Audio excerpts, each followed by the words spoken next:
Hola, ¿qué tal? Hoy vengo a haceros un resumen de las lecturas que he hecho durante este verano, sobre todo durante los meses de julio y agosto.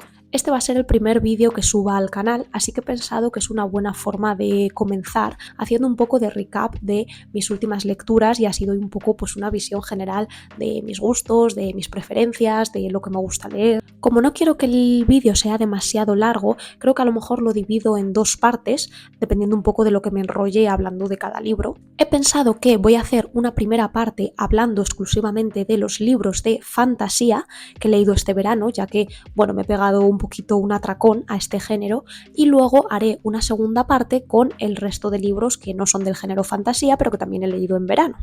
Así que bueno, sin enrollarme más, vamos a empezar con las lecturas de fantasía que he leído este verano. La fantasía es mi género favorito de toda la vida, desde que era pequeña, pero bueno, voy un poco a rachas. He de decir que hay rachas en las que leo más y luego a lo mejor tengo periodos en los que, bueno, pues leo bastante poca fantasía, me dedico un poco a otros géneros.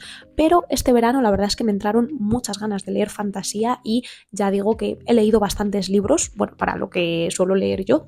Entonces, pues estoy contenta en ese sentido, así que aquí os traigo un poco las diferentes lecturas de fantasía que he estado haciendo. Bueno, tengo aquí la chuleta y en primer lugar vamos a empezar con una biología que leí a principios de verano y que son los libros de Después de la caída y La fuente de la creación, si no recuerdo mal. Sí, La fuente de la creación es el segundo, que son del autor Toby Ogundirán. No creo que haya pronunciado esto bien, pero bueno. Estos libros están traducidos por la editorial Duerme Vela, que es la editorial de Magrat. A mí es una editorial de fantasía que la verdad es que me encanta. Y hace muy poquito trajeron el segundo libro, el de La fuente de la creación. Cuando sacaron el primer libro, Después de la caída, me llamó la atención, pero yo tenía un poco dudas acerca de si leerlo o no, sobre todo por su extensión. Lo veía demasiado corto y es verdad que yo con las novelas tan cortitas pues tengo un poco de reparos porque a veces se me quedan demasiado cortas.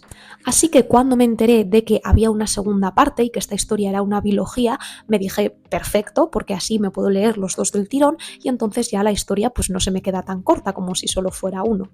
La primera parte, que es Después de la caída, la verdad es que me sorprendió muy gratamente.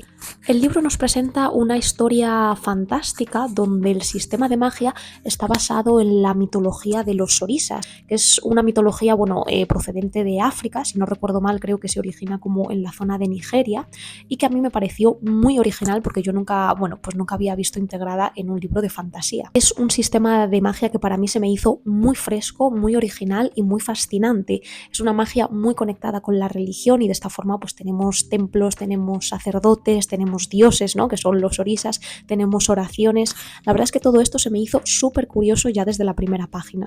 Desde el principio la historia empieza sin pausa. Ya tenemos ese ambiente de templos, de sacerdotes, esa magia que parece como muy antigua y muy misteriosa, y la verdad es que es todo muy intrigante ya desde el comienzo y eso te hace querer saber más. Nuestra protagonista es Asake y es una protagonista que a mí me ha gustado mucho. La verdad es que es un personaje bastante gris, que ya desde el comienzo del libro tenemos que es un personaje que comete bastantes errores, que no es necesariamente siempre un personaje que tome la mejor decisión, pero creo que eso hace precisamente que puedas conectar mucho con ella, ¿no? Y que sea un personaje muy humano. Por esta razón es cierto que desde el principio ya el libro tiene unos toques como bastante grises que a mí me gustaron mucho, es algo que siempre me gusta encontrar en las novelas, ya hizo que yo pues estuviera bastante sumergida en la lectura desde el principio.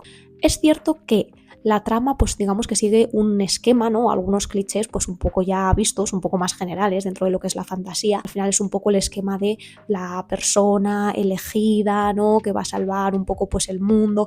Es un poco esa trama. Pero es cierto que como el autor al final tiene pues un sistema de magia diferente, tiene una ambientación también bastante original, no tienes la sensación de estar leyendo una historia que ya hayas leído antes, sino que sí que tiene ese toque fresco y diferente. También tiene algunos giros que no me vi venir, creo que la trama te sorprende, te engancha, como ya digo, los personajes, que bueno, tampoco son muchísimos porque el libro al final no tiene tantas páginas, pero sí que creo que en poco espacio los personajes están bien desarrollados, tienen la suficiente profundidad como para que no se sientan planos y creo que eso la verdad es que tiene mucho mérito en una historia que ya digo que no es demasiado larga. Aunque la idea o la premisa de la que parte el libro puede ser un poco más visto, ¿no? Un poco más tradicional dentro de lo que es la fantasía, creo que el libro termina siendo bastante original, nos pone en contacto también con toda esta cultura, ¿no? Y esta tradición de los orisas que yo nunca había leído acerca de ello, y creo que es un libro que eso, se lee de un tirón, te engancha, a pesar de ser tan corto, tiene la suficiente profundidad como para que se te quede grabado. Entonces, después de todo esto, yo la verdad es que tenía muchas ganas de continuar con La fuente de la creación, que es la segunda parte. Pero he de decir que La fuente de la creación para mí ha sido un poquito chasco.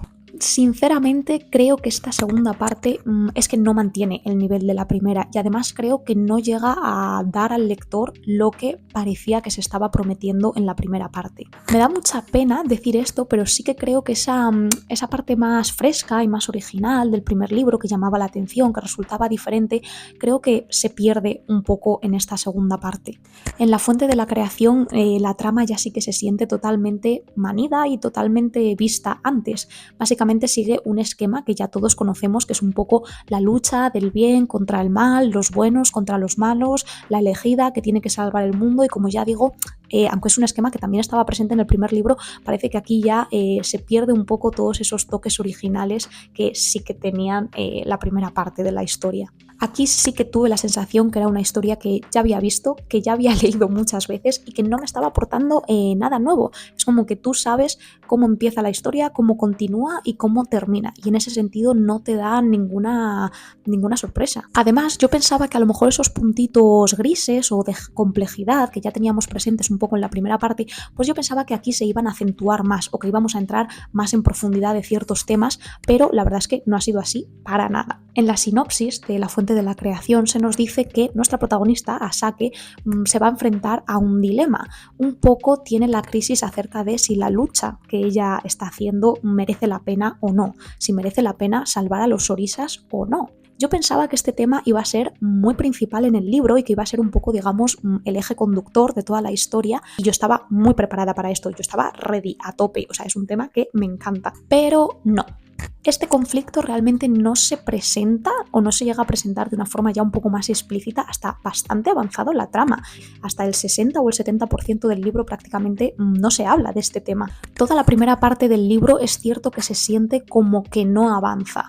No tengo ningún problema con las tramas más lentas o más pausadas, pero es cierto que siendo la segunda parte ya, siendo una conclusión de biología, pues se siente un poco como que la trama, eso, que no avanza, que no estamos yendo a ningún lado. Durante toda esa primera mitad del libro, Asake, que es la protagonista al fin y al cabo, es que realmente como que parece que no tiene protagonismo, ni agencia, ni decisión en su propia historia. Entonces, claro, esta decisión, que sí que tiene una razón de ser, ¿no? Por cómo está hecha la trama, creo que esto hace que la trama en general sufra, ¿no? Y que se sienta un poco como que estamos perdidos y no sabemos hacia dónde vamos. A partir del 60 al 70% del libro sí que parece que se retoma un poco la acción, pues efectivamente se hace un poco más explícito este conflicto, ¿no? Interno de Asake, pero yo creo que se resuelve todo muy rápido, o sea, exageradamente rápido, es decir, al final se queda en unas dudas bastante superficiales y no se profundiza todo lo que yo me esperaba que se fuera a profundizar.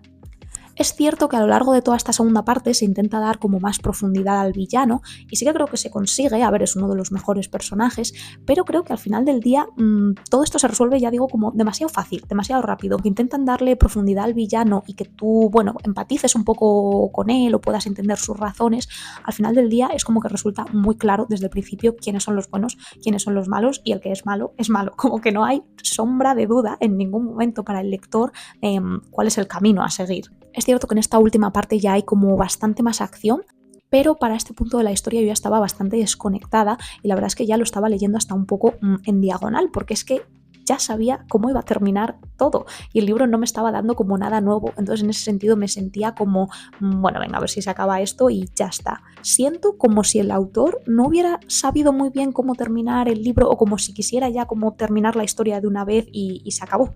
También siento que todo lo relacionado con la magia, con los orisas, un poco con esta cultura de origen africano, no se nos cuenta nada nuevo realmente en esta segunda parte. Yo pensaba que a lo mejor, bueno, pues veíamos nuevas cosas de este mundo. Sí que vemos alguna cosita, pero siento que en general esta segunda parte no es más rica que el primero. De hecho, al revés, considero que en el primero hasta se ven más cosas que en el segundo.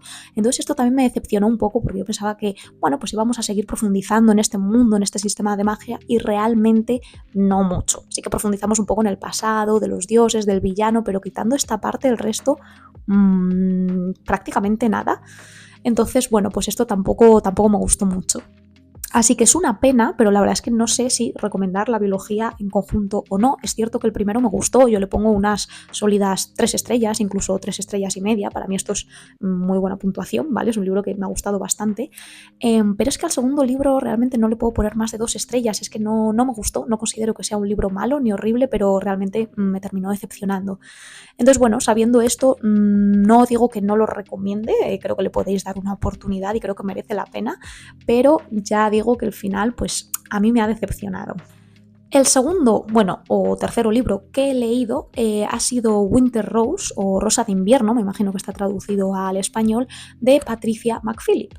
Esta autora es la autora de Las bestias olvidadas de él, que tal vez os suene porque fue uno de los primeros libros que nos trajo la editorial Dormevela. No recuerdo mal, creo que también las chicas de Dormevela nos quieren traer otro título, quieren traducir alguna obra más de esta autora dentro de poco, si es que no lo han hecho ya. Yo me puse a investigar un poco qué otros títulos tenía la autora porque me apetecía un poco fantasía de este estilo. Es decir, me apetecía un libro de fantasía con este tipo de prosas que son como más líricas, más descriptivas, más envolventes, y en ese sentido he de decir que esta autora no decepciona y que ha dado exactamente lo que yo esperaba.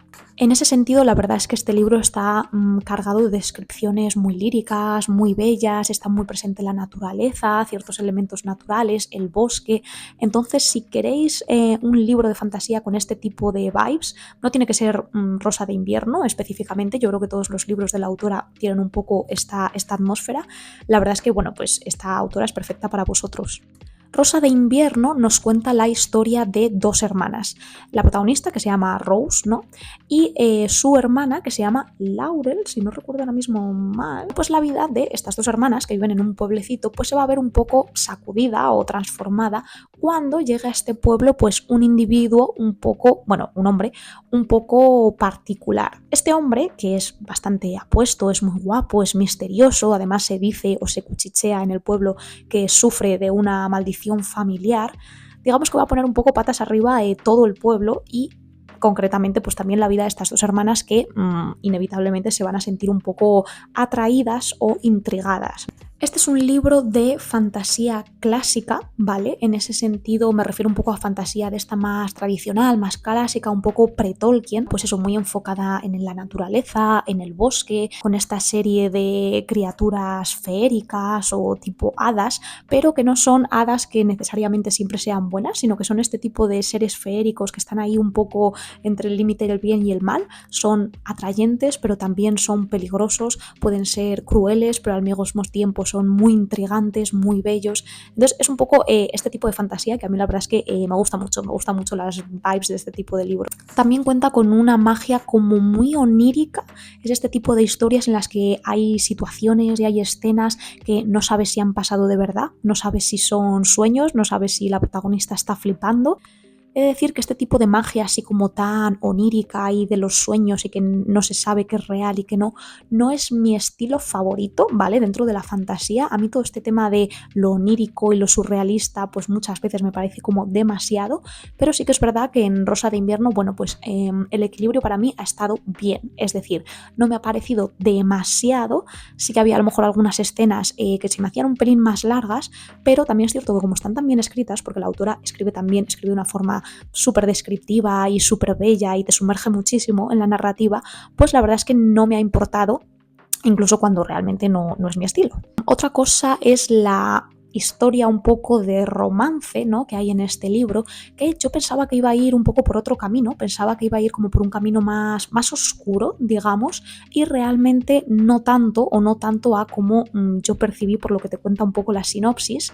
Digamos que al final la historia va un poco por otros derroteros que a mí no me gustaron tanto, me hubiera gustado más que se explorara esa otra parte que yo me esperaba, pero bueno, luego resultó que la trama no iba por ahí. Igualmente, creo que está bien ejecutado, está bien hecho, no me disgustó al final la resolución de las cosas, creo que es un libro que se disfruta, y ya digo que en cuanto a estilo y tono narrativo y descripciones y prosa y todo eso, la verdad es que, bueno, pues no me puedo quejar porque esta autora es que escribe maravillosamente bien.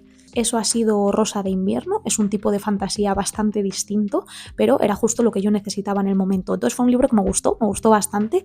Le pondría pues un poco lo mismo, unas 3 estrellas y media, y desde luego me quedo con ganas de leer más cosas de la autora. Si Duermevela traduce más títulos de ella, yo voy a estar ahí para leerlos. El cuarto y último libro del que os quiero hablar es un poco más tocho, un poco ya más fantasía épica, es La gracia de los reyes de Ken Liu. Este es el primer libro de una trilogía o tetralogía, porque no recuerdo si el último libro creo que se dividió en 2 partes. Es un libro que se acerca mucho más a la fantasía épica. Además ya es un buen tocho, no sé si tiene unas 500 o 600 páginas, pero bueno, he de decir que no os asuste la cantidad de páginas porque desde luego no es un libro que sea costoso de leer. La gracia de los reyes es fantasía épica, podríamos decir, aunque es cierto que es un libro que se lee más casi como una novela de fantasía histórica, se lee mucho como un libro de historia, más que como una fantasía que tenga pues ahí un montón de elementos mágicos como dragones, magos, tal.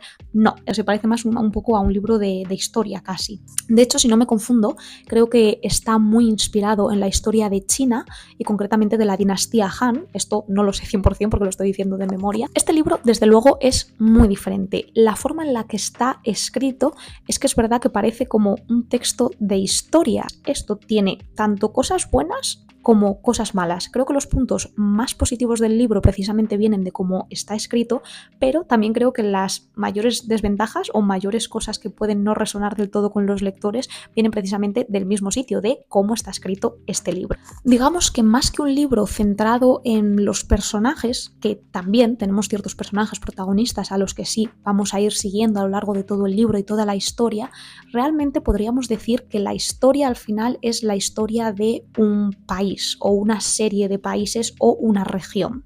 Esta es la historia de Dara, que es un conjunto de islas que se encuentran divididas en diferentes estados. Actualmente toda Dara está gobernada por el mismo imperio, que es el imperio de Sana. Sana es uno de estos estados que terminó alzándose e imponiéndose sobre el resto de los estados y al final terminó dominándolos a todos. Sin embargo, este periodo de imperial, de unificación, no lleva demasiados años. Entonces, la población de Dara todavía recuerda cuando eran independientes y todavía tienen mucha identidad regional, ¿no?, y referente a los antiguos estados y las antiguas provincias. La historia empieza cuando se empieza a gestar una rebelión contra el imperio de Sana y pues todas las consecuencias que esto acarrea. La gracia de los reyes es un libro muy bélico, de batallas, de intrigas políticas, de alianzas, de traiciones, de reyes, de más reyes, hay muchísimos reyes, pero no es un libro tanto, como ya digo, pues tanto de magia, ¿no?, de que haya como muchísimos elementos mágicos. En ese sentido se lee más como un libro de historia medieval, siempre con inspiración china, claro. Tenemos un elenco de personajes muy diferente, hay bastantes personajes secundarios, algunos van a cobrar más relevancia, otros menos, pero sí que podemos decir que al menos en este primer tomo tenemos 2 personajes que son más protagonistas y son a los que vamos a ir siguiendo realmente a lo largo de todas las páginas del libro, que son Kuni y Mata. Kuni es uno de nuestros protagonistas y él tiene un origen humilde, pero bueno, pues por razones de la vida termina ascendiendo en la pirámide social y termina convirtiéndose bastante relevante en el panorama político de Dara y un poco en esta rebelión que se está gestando. Y por otro lado tenemos a Mata, que Mata pertenece a una antigua familia de guerreros, ¿no?, que todavía recuerdan esta gloria pasada, esta época pasada de independencia y que también sueñan con la venganza hacia el imperio de Sana. En este libro pasan muchas, pero muchísimas cosas. Esto es tanto algo bueno como en ocasiones algo que se puede sentir un poco como una desventaja o como que todo pasa demasiado rápida. Está escrito de una manera en la que en una sola línea parece que la gente asciende a rey, se cortan cabezas, la gente gana poder, la gente lo pierde y esto sucede en muy poco tiempo, en muy pocas páginas. Por un lado, está genial porque eso hace que el libro sea como muy trepidante y que también sea muy sorprendente. En ese sentido, el autor no tiene piedad. Es un libro muy maduro y muy oscuro en el sentido de que cualquier personaje puede morir y nunca sabes cómo van a terminar las cosas. No es un libro, bueno, pues que necesariamente vaya a tener un final feliz, pero por otro lado es cierto que las cosas suceden tan rápido en una línea, así, en un chasquido de dedos, que claro, a veces puede ser como un poco abrumador, ¿no? Había veces en las que estaba leyendo el libro y tenía un poco la sensación de querer decirle al autor, para un poco, detente un poco porque necesito procesar esto, digerir esto, pero no hay tiempo ya, estamos en otra cosa. Es algo bueno y en ocasiones también puede ser algo malo o por lo menos algo a lo que yo no estoy tan acostumbrada como lectora de fantasía y es que es eso, creo que este libro tiene una forma de escritura única o por lo menos muy diferente y muy original dentro de todo lo que yo he leído a nivel de libros de fantasía. Creo que lo que más noté yo de este tipo de escritura tan rápido, así como me parece que muchas veces en las intrigas políticas funcionaba súper bien porque había como giros de trama, había como, bueno, pues traiciones que se gestaban en una sola línea, personajes que parece que van a ser importantísimos y mueren en una sola línea. En ese sentido me parece un libro muy crudo y que funciona mucho, con un toquecito así a lo mejor a Juego de Tronos, podía recordar. Pero creo que, por ejemplo, en cuanto es los vínculos personales, ¿no? O más íntimos entre los personajes, pues a veces yo sentía que no conectaba tanto o que se podía sentir todo un poco como apresurado, porque claro, personajes que de repente crean vínculos muy fuertes en un solo capítulo o menos. No siempre he tenido esta sensación, es decir, que en general me parece que King Liu crea muy buenos personajes y crea buenos vínculos entre ellos, pero es cierto que a veces se pueden sentir como que las relaciones se gestan demasiado rápido, porque claro, en una sola página, no sé, han pasado 5 años, es que es como un poco así. Creo que te puede pasar que te puede gustar muchísimo el libro, te puede fascinar, aunque yo creo que sí que de primeras puede chocar un poco, o puede ser que igual, pues oye, no conectes nada con cómo está escrito y entonces a lo mejor simplemente, pues esta historia no es para ti. Que mientras estaba leyendo el libro, sentía un poco altibajos, la verdad es que era una montaña rusa de emociones. Había cosas que me encantaban y había cosas que no sabía si me gustaban o no, que me dejaban un poco confusa con cómo estaban narradas y luego ha habido cosas que efectivamente no me han gustado mucho. La mayor pega que yo le pongo a este libro es que así como Ken Liu en la mayoría de las situaciones, en la mayoría de las batallas, en la mayoría de las estrategias es bastante realista y diría que bastante riguroso y te da unas explicaciones que son muy creíbles, ¿no? Con todo lo que pasa, de vez en cuando tiene fumadas que mete así en el libro que dices, pero esto ¿de dónde viene? Esto es algo que critica un poco El Chico Furioso de la Literatura, un canal que, bueno, ya hace mucho que no sube vídeos, pero tiene una reseña de este libro y yo me la vi cuando lo terminé y la verdad es que estoy muy de acuerdo con él en el sentido de que a veces hay como ciertas cosas, un poco, ya digo, sí, como fumadas que se saca que el Liu no sabemos de dónde, que no me pegan nada con el resto del realismo que tiene la trama. Por ejemplo, personajes pues como súper poderosos que, no sé, terminan cargándose a un ejército entero ellos solos y que tú te quedas un poco en plan, pero esto, ¿a qué viene? Esa es mi mayor pega, que sí que ha habido algunas situaciones de esas, algunas batallas o algunas estrategias en batalla que te quedas un poco como esto no es muy creíble, ¿no? Es un poco surrealista, pero bueno, venga, vale. Sí que es verdad que creo que en general no son muchas de estas situaciones y las que hay, pues bueno, se le puede dar un pase, pero sería mi principal crítica. Al principio no tenía muy seguro si iba a continuar con la trilogía o no. Me había gustado el primer libro, pero me parecía un poco saturante la forma en la que estaba escrito y no tenía muy claro si yo podía aguantar otro libro, otros 4 libros escritos con el mismo estilo. Después de haberlo pensado durante un tiempo, la verdad es que poco a poco cada vez me han entrado más ganas y más curiosidad de continuar con esta trilogía. Creo firmemente que voy a seguir con ella y además creo que voy a seguir con la trilogía a no mucho tardar. Esto la verdad es que es decir bastante viniendo de mí porque últimamente pues me cuesta bastante ya seguir sagas, seguir trilogías, es algo que no sé, requiere demasiado compromiso, pero esta sí que la voy a continuar y además es que me están entrando ganas de continuarla, ya digo, a no mucho tardar. Y sí que creo que tiene posibilidades de convertirse en una de mis trilogías top de fantasía ya veremos, a ver qué pasa en los siguientes tomos y cómo se desarrolla todo, pero sí, la verdad es que tiene muy buena pinta, muy buena pinta. La gracia de los Reyes de Ken Liu, yo le doy unas 4 estrellas bien sólidas, no le doy 5 por, bueno, estas cositas que hemos comentado, de que a veces cosas que pasan muy rápido, cosas que te dejan un poco confuso y estas situaciones un poco surrealistas que a veces no son muy creíbles, pero en general es una lectura súper sólida. Creo que si esto va a mejor o el autor sigue en esta línea, perfectamente podrían convertirse las siguientes en lecturas de 5 estrellas fácilmente. Si termino esta trilogía, probablemente el primer libro me lo tendré que volver a releer porque ahora han pasado tantas cosas que, madre mía. Hasta aquí el resumen de lecturas de verano. Al final he leído 4 libros de fantasía. Esto para mí no está nada mal. Yo al mes suelo leer unos 3, 4 libros, la verdad es que no doy para más.